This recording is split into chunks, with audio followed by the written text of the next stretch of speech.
welcome back to Actual English, everyone. I am Jennifer Clyde. It's time for lesson 252, and today's topic is parking. Now, as I said goodbye to you in our previous lesson, I talked about the different types and methods of parking. First of all, there are places to park as well. We'll focus on both, but mostly on parking spaces or parking lots. Now, there is a car park. I think that's the way they call it in the UK, car park. Whereas a lot of Americans would call a car park a parking lot. What about a parking garage? Okay, a parking garage, usually they tend to be smaller. You'll find them in houses or attached to houses where the owners or the family can park their own cars in these small garages. So those are what we call parking garages. There's underground level parking as well, where we usually go underground or to the basement floors of buildings. And there's also automated car parks. These automated parking buildings take your car and park it for you using a computerized mechanical tray. So you would drive your car onto this mechanical tray, and the automated car park, they actually do the parking for you. It's very easy. Anyhow, there are many different types of parking places, parking lots, parking spots, parking areas, so on and so forth. Now, what about the different types or ways of parking? There is parallel parking. I'm sure you are familiar with that. I think a lot of people call it T parking, but there is no such thing as T parking. It's called perpendicular parking. So that is another type. And finally, there's angled parking, where you basically park your car in parking spaces that are at an acute angle to a curb. So you would drive in forward and reverse out. Okay, backwards. Enough about that. Let's begin with today's actual talk.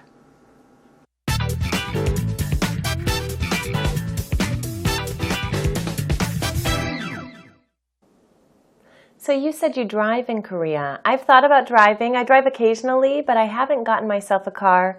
My biggest concern is parking. Two things. One, where can I park? It's hard to tell what's legal, what's not legal. I see people parking in places that are not legal parking spots, but they don't seem concerned. But other times people are freaking out about getting a ticket. Yeah, I think the deal here is, how should we say, more flexible than it is back home. I do like driving, however, it is extraordinarily difficult to find a space, isn't it? Yeah. And it can be quite expensive, especially if you're in Seoul and, you end up going for paid parking, which seems to be the only way you can find a space. Right, and by the time you pay for your parking, you might as well have taken a taxi. Right, exactly. So it's sort of a double-edged sword, isn't it? There are sort of all different kinds of spaces they have in Korea. I have noticed some pictures when I went to the supermarket last time. There were these pink pictures, sort of pink diagrams of a woman. So sort of women's spaces. Oh yes, I've seen that. What is that for? I'm not sure. I don't know if that has any sexist connotations there, that women drivers can't drive, because obviously you can. Right. I would understand something for someone who's pregnant would be similar to someone who might be handicapped or disabled in terms of might get tired walking long distances, might need a closer spot to their destination. That's probably what it is. Do you think that's what it is? Yeah, probably. Maybe. But bottom line, can you park? Can you parallel park? I can park. You can park? Yeah. Well, yeah, that's good. That's good. In today's actual talk conversation, Eugene and Mary focus mainly on how much space there is to park, how it's difficult to find parking spaces, and if you do find a parking lot or a parking area, they're usually very expensive. You do have to pay to park your car in certain areas, especially if you are in very busy areas. Anyhow, let's take a look at the conversation together then. Here we go. Mary says, so you said you drive in Korea. That's true. Eugene does drive a car and a motorbike. She says, I drive occasionally, but I haven't got myself a car. So she has not gotten herself a car. She doesn't own a car, for example. In other words, she doesn't own a car. She hasn't bought herself a car yet. Maybe she drives her husband's car occasionally, okay? My biggest concern is parking. What is a concern? Concern can mean anxiety, worry, or something that makes you, I guess an interest is also a synonym for concern, but in this case, she's saying my biggest concern is parking. She's implying that parking worries her. So, my biggest worry is parking would be another way of putting it. Two things. One, where can I park? It's hard to tell what's legal, what's not legal. So she says that there are two things to consider when it comes to parking. One of them happens to be this question, where can I park? Where do I park? Because she says it's hard to tell what's legal and what's not legal. It's very difficult to distinguish what is legal and what is not legal, meaning illegal. Okay? And then she says, I see people parking in places that are not legal parking spots. Okay, so she sees people parking their cars in places that are not legal parking spots. A spot may be thought of as like a dot or a stain. Okay, yes, it does have that meaning as well, but here it's used as a location, area, place. Okay, so she's saying people tend to park their cars in places that are not legal parking places, areas, okay, spots. But they don't seem concerned. They don't seem to worry. Doesn't bother them. But other times, people are freaking out about getting a ticket. Freak out. What does that mean? That's our pattern for today. To freak out means to lose one's nerves. It means to go crazy. So we're talking about this kind of just crazy feeling, or yes, crazy feeling, where it's mostly accompanied with jumping and screaming and skipping. So when you go crazy, it means, you go crazy, jumping up and down. That's freaking out, okay? So you could freak out if you're scared or frightened. You could freak out if you're really happy. But when you just act crazy and you jump up and down and scream, you are freaking out. But what is she saying here? She's saying that some people park in illegal places, spots that are not legal, and they don't seem to worry. But some other times, people are freaking out about getting a ticket. People freak out about getting a ticket, meaning they don't want to get a ticket. If they get a ticket, they freak out. They go crazy, get very, very angry. Okay? That's what she's saying. Now, Eugene says, yeah, I do like driving. However, it is extraordinarily difficult to find a space.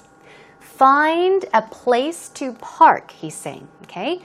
And it can be quite expensive. That's right. Parking can be expensive, especially if you're in Seoul and you end up going for paid parking. Paid parking, we're just basically talking about parking places, parking areas or parking lots that, let you park your car if you pay. So you will enter these parking lots or these paid parking places, park your car, and when you take your car out, you would have to pay them a fee, right? Which seems to be the only way you can find a space. That is true. The only way you can find a place or place to park your car. So we're talking about really busy areas, okay? If you go to certain areas that's very, very busy, there's not enough space for cars to be parked, it can be difficult to park and it will be expensive to park your car. That's what he is talking about. Now Mary says, right, and by the time you've paid for your parking, you might as well have taken a taxi. That's true. Now they're talking about how expensive it can be to park your car in one of these paid parking places. So she's saying, yeah, so you park your car and by the time you return to your car and leave that parking area, you look at how much you have to pay and you think, wait a minute, I could have taken a taxi with this money. That's what she is saying. Moving on, Eugene says, right, exactly, that's right. So it is sort of a double-edged sword, isn't it? We're talking about a double-edged sword. Now, what is a double-edged sword? First of all, what is a sword? The pronunciation for that is sword. It's not sword. S-W-O-R-D, but the W is not pronounced. So it sounds like S-O-R-D, sword, sword. Swords are these big knives. Knights carry them, big knives, right? Swords in Gladiator, for example. Anyhow, a double-edged sword is a sword. Think of a big knife with two pointed ends. So, when you say that something is a double-edged sword, you're saying that it has both good and a bad consequence. It has a good point and a bad point at the same time, okay? So, there are all different kinds of spaces in Korea, he says. I think when I went to the supermarket last time, there were these pink diagrams of a woman. So, women's spaces, he asks. So, what is a diagram? A diagram is like a chart, an outline, maybe a picture, or even a drawing. Basically, that usually describes what the purpose of something is. So think of a diagram as just a little drawing or a picture of something that tells you what that thing is meant for example. So he's saying there were these pink diagrams on the ground of a woman. So yes, that is true. That area or that space is for women to park their cars. Men cannot park their cars there. Okay, that's what he's talking about. And Mary says, oh yes, I've seen that. What is that for? Here we go. Eugene says, I'm not sure. He's not exactly sure what they are for. He says, I don't know if that has any sexist connotations. That women drivers can't drive. Because obviously you can, he says. So sexist basically is one word we're going to take a look at, and connotation is another one. Let's take a look at this one first. Sexist. Okay. Basically, I'll give you some examples. When people consider, who's better or who's not as good because or due to or depending on their gender, you're being sexist. So of course, somebody may say, oh, since you're a girl, you must like pink. That is kind of sexist, but it's not a big problem. But let's say, for example, if there is a guy and a girl that works at the same company, they have the same position, same job, and they do their job well. But the boss asks the female to get him some coffee. Why? Because she is a female. Now, the boss is being sexist in that case, okay? So if you say that somebody is better than the other because of gender, especially men are better than women, you are being sexist. And a connotation is basically an idea or a feeling of a word, what a word implies in addition to its primary meaning. So kind of like a nuance a word has. So he says, I'm not sure what that diagram is. I don't know if that has any sexist connotations that women drivers cannot drive, because obviously you can. Okay? Now Mary says, right, I would understand something for someone who is pregnant. I have seen certain buildings that do have separate parking, parking areas or places for pregnant women to park their cars, just like some buildings have, or most buildings have, areas for the handicapped, right? So she says it would be similar to someone who might be handicapped or disabled. That's right. So she's talking about how there are separate parking areas for pregnant women, for the handicapped or disabled. Eugene says that's probably what it is. But, bottom line, can you park? He asks. Can you parallel park? Now, bottom line, when you say the bottom line is blah, blah, blah, you're talking about the end result. The point is, bottom line is, same thing. So we talk about this and that, and then he gets back on track and he says, anyway, back to the point. The point is, bottom line is, can you park? Can you parallel park? And of course, Mary says, I can park. Of course, she does know how to park. It's just that she does not have a car. So the point is, yes, I can park my car. And she knows how to parallel park as well. As I mentioned, there are different ways to park depending on the kind of parking lot you drive into. You may have to park perpendicularly, parallel, or even, what was it? Perpendicular. There was parallel and one more type. Somehow I just can't remember right now. Anyhow, let's take a look at the conversation one more time. So you said you drive in Korea. I've thought about driving. I drive occasionally, but I haven't gotten myself a car. My biggest concern is parking. Two things. One, where can I park? It's hard to tell what's legal, what's not legal. I see people parking in places that are not legal parking spots, but they don't seem concerned. But other times people are freaking out about getting a ticket. Yeah, I think the deal here is, well, how should we say, more flexible than it is back home. I do like driving, however, it is extraordinarily difficult to find a space, isn't it? Yeah. And it can be quite expensive, especially if you're in Seoul and you end up going for paid parking, which seems to be the only way you can find a space. Right, and by the time you pay for your parking, you might as well have taken a taxi. Right, exactly. So it's sort of a double-edged sword, isn't it? There are sort of all different kinds of spaces they have in Korea. I have noticed some pictures when I went to the supermarket last time. There were these pink pictures, sort of pink diagrams of a woman. So sort of women spaces. Oh yes, I've seen that. What is that for? I'm not sure. I don't know if that has any sexist connotations there, that women drivers can't drive, because obviously you can. Right. I would understand something for someone who's pregnant would be similar to someone who might be handicapped or disabled in terms of might get tired walking long distances, might need a closer spot to their destination. That's probably what it is. Do you think that's what it is? Yeah, probably. Maybe. But bottom line, can you park? Can you parallel I can park? park. I can park. You can park? Yeah. Well, yeah, that's good. That's good.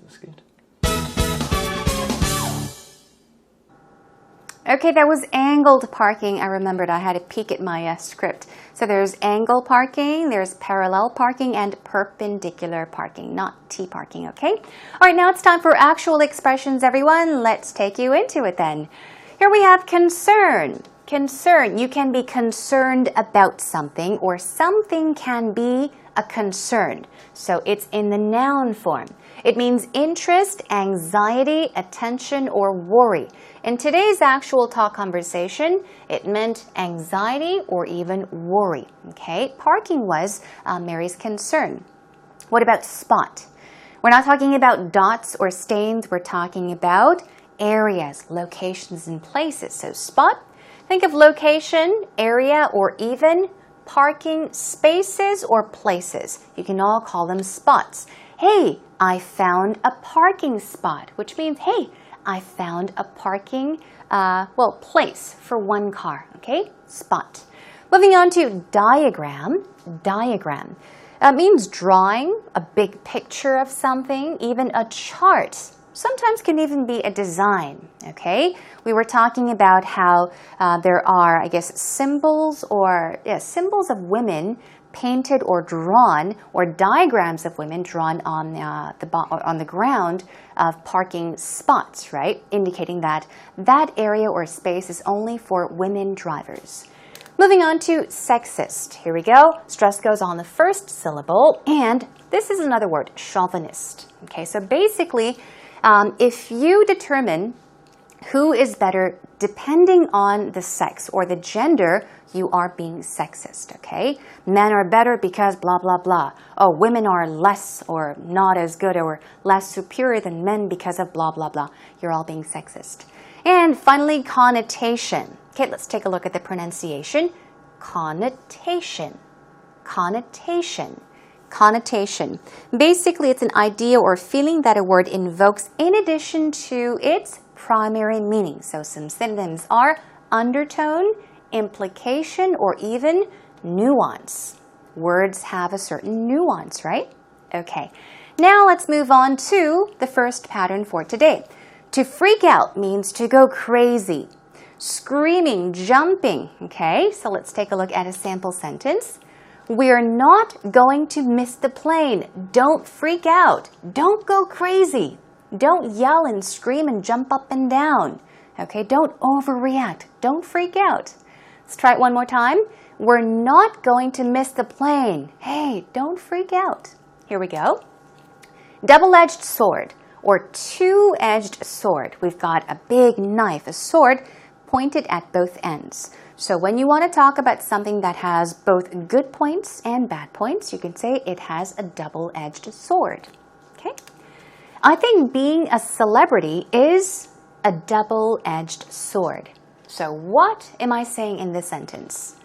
Being a celebrity has its pros and cons. Being a celebrity could be a good thing and also a bad thing. So I think being a celebrity is a double-edged sword. Okay, and then finally, bottom line. To the point. The point is you're talking about the result or the final outcome. The bottom line is that I didn't pass the driving test again. That's the point. My point is that I didn't pass the driving test again. The result is, the final result is that I didn't pass the driving test again. One more time.